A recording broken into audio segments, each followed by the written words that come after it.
I need the Anderson portfolio analysis on my desk by tomorrow morning, Trevor Phillips barked as he breezed past my cubicle, not bothering to wait for my response. His expensive cologne lingered in the air long after he disappeared into his corner office. I sighed, glancing at the clock on my computer. Already 6 p.m. in Houston, and another late night loomed ahead. This request would take hours, but that was life at North Peak Financial. As a senior risk analyst, my days were consumed with developing models to protect our clients' investments, and more importantly, to protect the firm's bottom line. My name is Ivy Carter, and I've spent the last 4 years at North Peak developing risk assessment models that have quietly become the backbone of our operation. I'd been promised a promotion to director if I could help navigate the firm through what everyone knew was coming, a market correction that threatened to destabilize our most profitable portfolios. I picked up my phone to cancel yet another dinner with my sister. "Hey, Vanessa, rain check for tonight? Trevor just dumped another project on me." "Again?" "Ivy, this is the 3rd time this month," she said, disappointment evident in her voice. "I know, but this could be the catalyst for my promotion. Once I'm director, things will calm down." "That's what you said last year," Vanessa replied. "Just don't let them take advantage of you." Her words hung in the air as I ended the call. The truth was, I loved what I did. Creating mathematical models that could predict market behavior gave me a thrill that few would understand. For months, I'd been perfecting a proprietary risk assessment formula that could identify exposure to market volatility with unprecedented accuracy. I called it the Adaptive Market Vulnerability Index, AMVI for short, and it was my masterpiece. As I settled in for another long night, I noticed Trevor watching me through his office window. When our eyes met, he quickly looked away, but not before I caught a glimpse of something unsettling in his expression. It wasn't the first time I'd noticed him eyeing my work with unusual interest. 2 weeks earlier, during a meeting with the executive team, I'd presented preliminary results from my model, showing how it predicted several market anomalies that traditional models had missed. The room fell silent as I walked them through the mathematics. Even our normally reserved CEO, Jonathan Wells, leaned forward in his chair. "Impressive work, Ivy," he'd said. "If this performs as well as you believe, it could save us millions when the correction hits." Trevor had smiled tightly, placing a hand on my shoulder. "That's why I've been mentoring her," he told the room. "I knew she was onto something special." I'd kept my expression neutral, though Trevor had done nothing of the sort. In fact, he'd repeatedly questioned the validity of my approach until the preliminary results proved too compelling to ignore. Now, as I turned back to my computer, a notification appeared on my screen. A calendar invite from Trevor.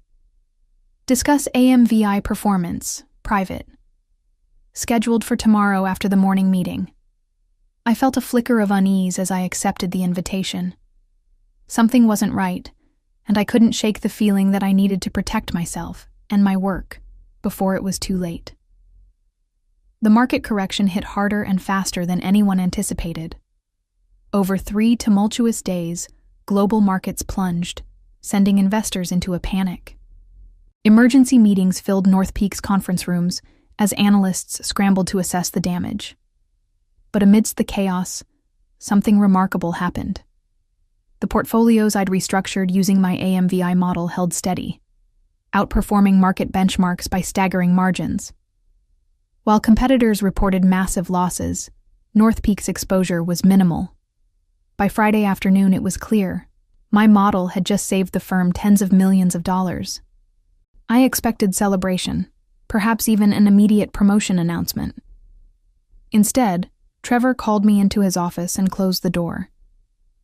"The executive team is thrilled with the performance of our risk management strategy," he said, leaning back in his chair. "I'll be briefing the board on Monday about how we navigated the correction." "That's great," I replied. "I've prepared a detailed report showing exactly how the AMVI model identified." "No need," Trevor interrupted, waving his hand dismissively. I've already compiled everything the board needs to see. He slid a document across his desk. This is the press release going out tomorrow. I'd like you to review it for any technical inaccuracies. I scanned the document, my heart sinking with each paragraph. The release detailed North Peak's innovative risk assessment strategy that had safeguarded client assets during the market volatility. It credited the leadership of Trevor Phillips, head of risk management, for developing the approach. My name appeared nowhere in the document. There seems to be an oversight, I said carefully. The AMVI model was my development. As head of the department, all work produced under my supervision falls under my purview. Trevor responded smoothly. The model was refined and implemented with my guidance and authority. But I created the core algorithm and... Ivy. Trevor cut me off, his voice hardening. You're an employee of North Peak. Your work belongs to the firm, and as your supervisor, I determine how it's presented to the board and the public. His smile didn't reach his eyes. You'll be acknowledged within the department, of course. In fact, I've approved a modest bonus for your contribution. I bit the inside of my cheek to maintain composure. This wasn't just about credit, it was about my career trajectory. The director promotion I'd been working toward would certainly go to Trevor after this triumph. I understand, I said finally, placing the press release back on his desk. Excellent. Now, I need you to explain the stress test parameters you used. The board will have questions, and I want to be thoroughly prepared. For the next hour, I walked Trevor through the technical details of my model, watching as he took careful notes he would use to present my work as his own. As I spoke, a plan began to form in my mind. Trevor might believe he had won, but he had overlooked one crucial detail about me. I never left myself unprotected. The board meeting went exactly as I expected. Trevor emerged from the conference room with a triumphant smile, surrounded by congratulatory executives. As they passed my desk, CEO Jonathan Wells paused. The risk strategy performed brilliantly, he told me. Trevor mentioned you helped with some of the technical implementation. Good work. I forced a smile. Thank you, sir. Later that afternoon, the company-wide email arrived. Trevor had been promoted to Executive Director of Risk Management, effective immediately. The announcement cited his visionary approach to market volatility and development of proprietary risk assessment methodologies that positioned North Peak ahead of the market correction. As colleagues stopped by his office with congratulations, I remained at my desk, quietly adding the finishing touches to a document I'd been preparing for weeks. Long before the market correction, I'd sensed what might happen. Trevor had a history of claiming credit for subordinates' work, something I'd learned from a former colleague who'd left the firm bitterly after a similar experience. So I'd taken precautions. 3 months earlier, working with a patent attorney friend on evenings and weekends, I'd filed for trademark protection on the core mathematical formula that powered the AMVI model. The application had been carefully worded to cover the unique algorithm while excluding any proprietary North Peak data or specific implementations. According to my employment contract, general mathematical concepts I developed were not automatically company property, only their specific application to company systems. The trademark had been granted 2 weeks ago. After the markets closed, Trevor stopped by my desk, wearing the self-satisfied expression that had become his trademark. I wanted to personally thank you for your hard work, he said, loud enough for nearby colleagues to hear. The bonus should hit your account next pay period. He leaned closer, lowering his voice. You're great with numbers, Ivy, just not the ones on your paycheck. I looked up, meeting his gaze steadily. Congratulations on your promotion, Trevor. You deserve everything that's coming to you. He seemed momentarily puzzled by my calm demeanor, but quickly recovered. I'm glad you understand how things work. I'll need the Anderson portfolio metrics updated with the new risk parameters by tomorrow. Of course, I replied. I'll leave everything ready for you. Trevor nodded and walked away, unaware that I'd just spoken literal truth.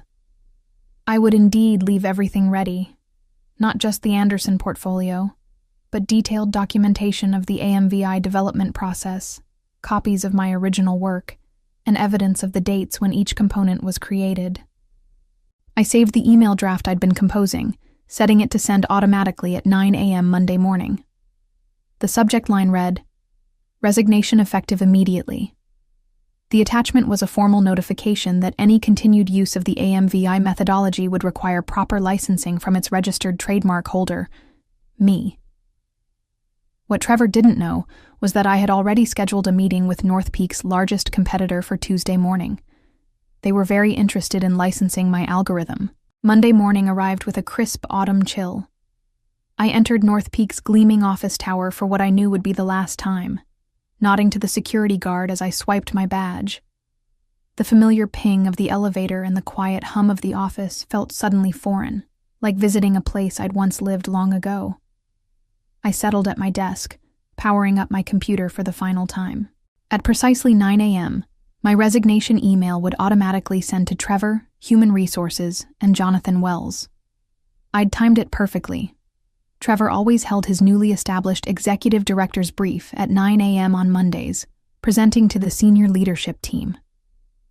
I spent the next hour methodically clearing personal items from my desk, careful not to draw attention. A photo of Vanessa and me at the Grand Canyon.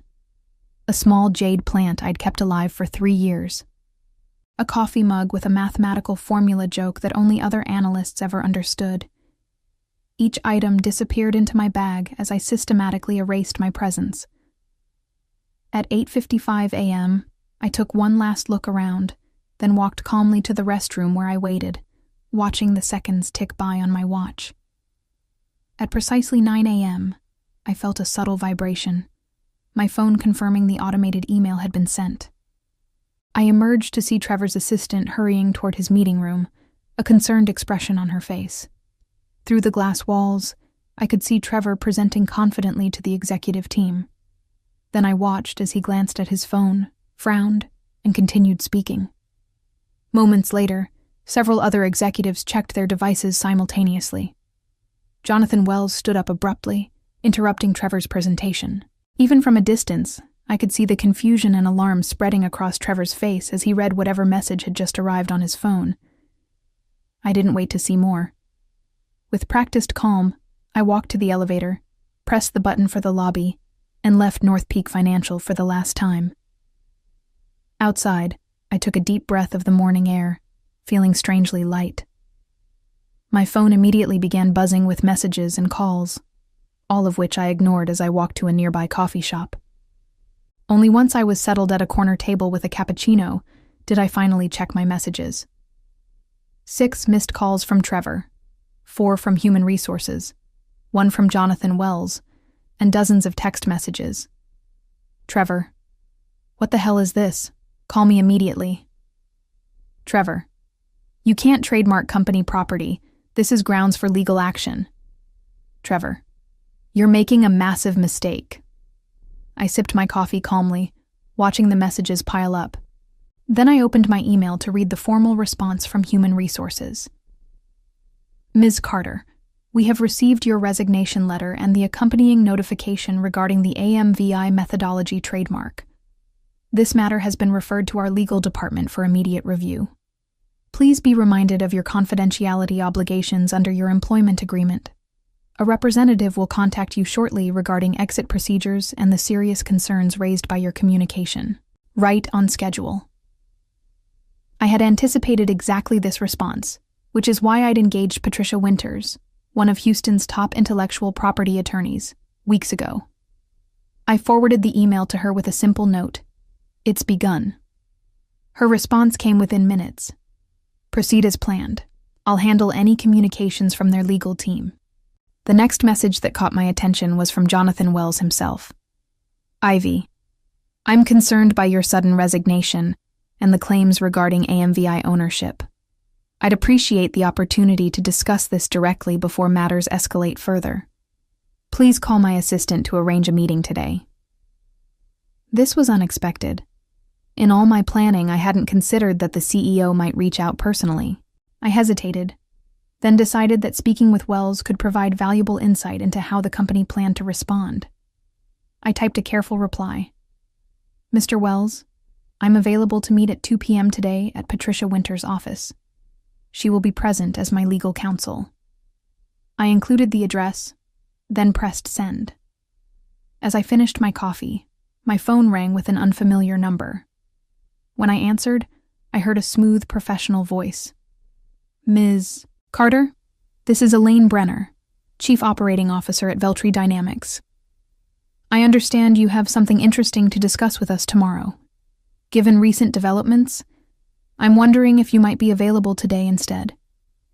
The Veltri Dynamics offices occupied the top 3 floors of a sleek downtown tower, offering panoramic views of Houston through floor-to-ceiling windows. Elaine Brenner met me in the reception area personally, a power move that wasn't lost on me. As Veltri's COO and the first woman to hold an executive position at the firm, she had a reputation for decisive action and strategic thinking. Thank you for accommodating the schedule change, she said, leading me to a conference room where 3 other executives waited. Recent events made our team eager to accelerate our conversation. The recent events she referred to were now spreading through the financial industry like wildfire. Somehow, and I had my suspicions about who was responsible, news of my resignation and trademark claim had leaked to financial news outlets. My phone had been buzzing with notifications from financial news apps all morning, with headlines ranging from Risk Model Ownership Dispute Rocks North Peak Financial to the more dramatic Mathematical Mutiny, Analyst Claims Ownership of Market-Beating Formula. I appreciate your interest, I replied, setting my portfolio on the polished conference table. Though I confess I'm curious how you learned about the situation so quickly. Elaine smiled. Houston's financial community is smaller than it appears. When someone develops a risk model that outperforms the market by 23% during a correction, people notice. When that same person then claims independent ownership of the methodology? She raised an eyebrow. Let's just say my phone started ringing before the markets opened. For the next hour, I presented the AMVI methodology to Veltri's executive team. I explained the core algorithm, demonstrated its performance during the correction, and outlined potential applications beyond the current implementation.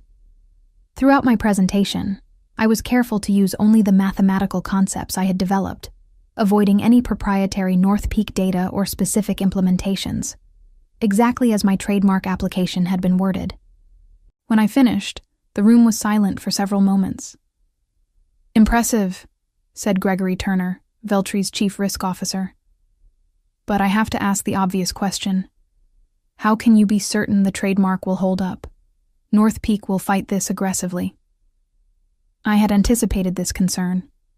I opened my portfolio and distributed copies of a legal brief prepared by Patricia. My employment agreement with North Peak specifically covers work product created using company resources, data, or systems, I explained.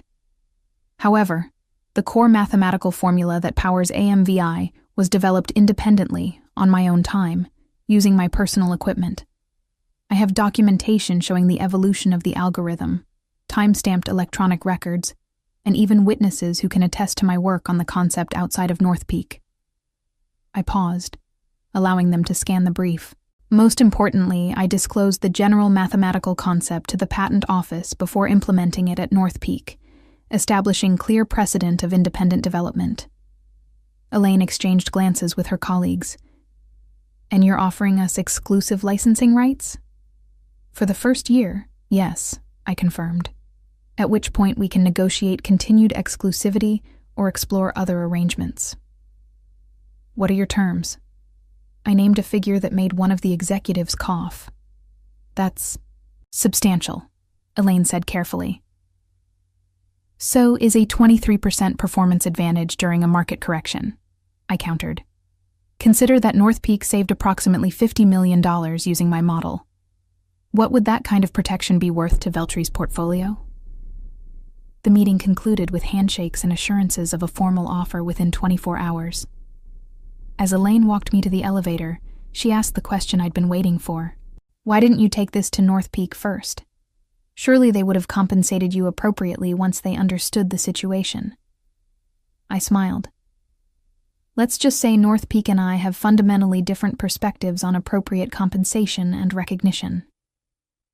As the elevator doors closed, my phone vibrated with a new message, Jonathan Wells confirming our 2 p.m. meeting. The real battle was about to begin. Patricia Winter's law office exuded quiet confidence, tasteful artwork, subdued lighting, and furniture that whispered expensive without shouting it. We sat in her private conference room, reviewing our strategy while waiting for Jonathan Wells to arrive. Remember, Patricia cautioned, this is a fact-finding mission for both sides. Don't volunteer information they don't explicitly request, and don't discuss your meeting with Veltri.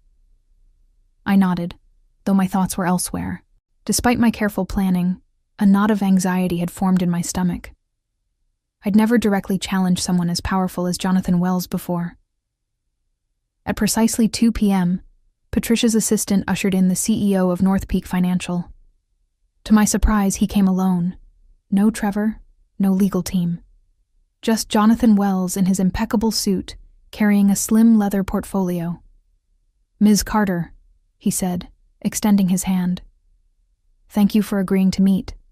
And Ms. Winters, I've heard excellent things about your work." After introductions and polite refusals of offered refreshments, Wells settled into his chair, studying me with an expression I couldn't quite read. "I'll be direct," he began. "Your resignation and trademark claim have created a significant situation for North Peak.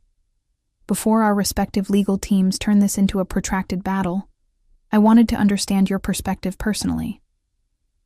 Patricia nodded for me to respond. "I developed the core AMVI algorithm independently," I stated. "While I implemented it at North Peak using company data and systems, the underlying mathematical formula remains my intellectual property. When Trevor claimed full credit for my work and received a promotion based on that misrepresentation, I felt I had no choice but to protect my interests." Wells listened without interrupting, then opened his portfolio and removed several documents. "I've reviewed the press release and announcement that went out after the market correction," he said, sliding them across the table. "It appears Trevor presented the AMVI model as his own development, with no mention of your contribution." He paused. "This contradicts what he told me privately about the model's origins." This was unexpected. I glanced at Patricia, who maintained her professional poker face. "Can you elaborate?" she asked. Wells nodded. "In our initial discussions about the model, Trevor described it as a collaborative effort, with you handling the technical aspects under his strategic direction. Based on that understanding, I approved his promotion to executive director." "That's not accurate," I replied carefully. Trevor actively questioned the validity of my approach until the preliminary results proved successful. He provided no meaningful input to the development of AMVI. Wells studied me, then reached for another document in his portfolio. "This morning, our technical team attempted to update the model parameters without your guidance. They encountered significant difficulties understanding the core algorithm." He looked up. "It seems Trevor cannot explain how the model actually works." A moment of silence filled the room as the implication settled. Trevor had claimed credit for a model he couldn't even explain. "Mr. Wells," Patricia interjected, "while this information is illuminating, it doesn't change the fundamental issue. My client has valid trademark protection for the core AMVI methodology. Any continued use by North Peak would require proper licensing." Wells nodded slowly. "I understand. But before we discuss licensing terms, I have a different proposition to consider." He turned to face me directly. "Ivy, I'd like to offer you the position of Executive Director of Innovation at North Peak, reporting directly to me. The role would include full credit for the AMVI model, a substantial compensation package, and autonomy to build your own team." The room suddenly felt very still. This was nowhere in my planned scenarios. "And Trevor?" I asked. "Mr. Phillips is no longer with North Peak as of this morning," Wells replied. "His misrepresentation of your work was grounds for immediate termination." I felt a rush of vindication, quickly followed by uncertainty. I had been so focused on my exit strategy that I hadn't considered the possibility of a better position at North Peak. "I appreciate the offer," I said carefully, "but there's something you should know. I've already had preliminary discussions with Veltri Dynamics about licensing AMVI." The next morning, financial news outlets exploded with headlines. North Peak announces, new executive director of innovation. Risk model creator promoted after ownership dispute. Trevor Phillips, out at North Peak amid intellectual property controversy. After intense negotiations that lasted well into the evening, I had accepted Jonathan Wells' offer with several key conditions. First, North Peak would publicly acknowledge me as the sole creator of the AMVI methodology. Second, I would retain personal trademark ownership while granting North Peak exclusive implementation rights. And finally, I would have complete autonomy over a newly formed innovation division with a substantial budget and staffing authority. It was far more than I had initially hoped for when I'd planned my departure. As I rode the elevator to my new executive suite on North Peak's top floor, I could hardly believe how dramatically the situation had reversed. My new office, Trevor's former space, had already been cleared of his belongings. The spectacular view of downtown Houston spread before me as I set down my bag and took a seat behind the expansive desk. A knock at the door interrupted my moment of reflection. "Your first executive meeting starts in 15 minutes, said Melissa, the assistant who had been assigned to me. "And Mr. Wells asked me to deliver this personally." She handed me an envelope and withdrew quietly. Inside, I found a handwritten note from the CEO. "Ivy, welcome to the executive team. Your integrity and brilliant work deserve this recognition. I apologize for not recognizing the situation sooner, but I'm grateful we've retained your talents at North Peak. Looking forward to your leadership. Jonathan." Beneath the note was a press release draft for my approval. The headline read, "North Peak Financial promotes Ivy Carter, creator of market-beating AMVI methodology, to Executive Director of Innovation." As I prepared for my first executive meeting, my phone buzzed with a text message from an unknown number. "Congratulations on the promotion. Always knew you were destined for great things. Coffee sometime? Trevor." I smiled, deleted the message without responding, and headed to the conference room where the executive team awaited my arrival. 6 months later, I stood at a podium in the North Peak Conference Center, addressing an audience of industry analysts and financial journalists. Behind me, a large screen displayed performance metrics of the expanded AMVI system I had developed with my new team. "The financial sector has traditionally relied on reactive risk management," I explained, advancing to the next slide. "The AMVI 2. Zero framework represents a paradigm shift toward predictive analytics, identifying vulnerability patterns weeks before traditional indicators show cause for concern." The presentation continued with demonstrations of how our enhanced system had navigated subsequent market fluctuations with remarkable precision. When I concluded, the room erupted in applause, followed by a barrage of questions that reflected genuine interest in the methodology I'd created. Afterward, as attendees networked over refreshments, Jonathan Wells approached with a woman I recognized immediately, Elaine Brenner from Veltri Dynamics. "Excellent presentation, Ivy," Wells said. "I believe you know Elaine." I shook her hand, noting the irony of the situation. "We've met." "Ms. Carter," Elaine said with a professional smile. "Impressive work. Though I must admit, I was disappointed when our licensing discussions fell through." "Sometimes things work out differently than expected," I replied diplomatically. Wells looked between us with interest. "Elaine and I have been discussing a potential strategic partnership between North Peak and Veltri. Given your history, I thought you might have some insights to contribute." As the conversation continued, I reflected on how completely the tables had turned.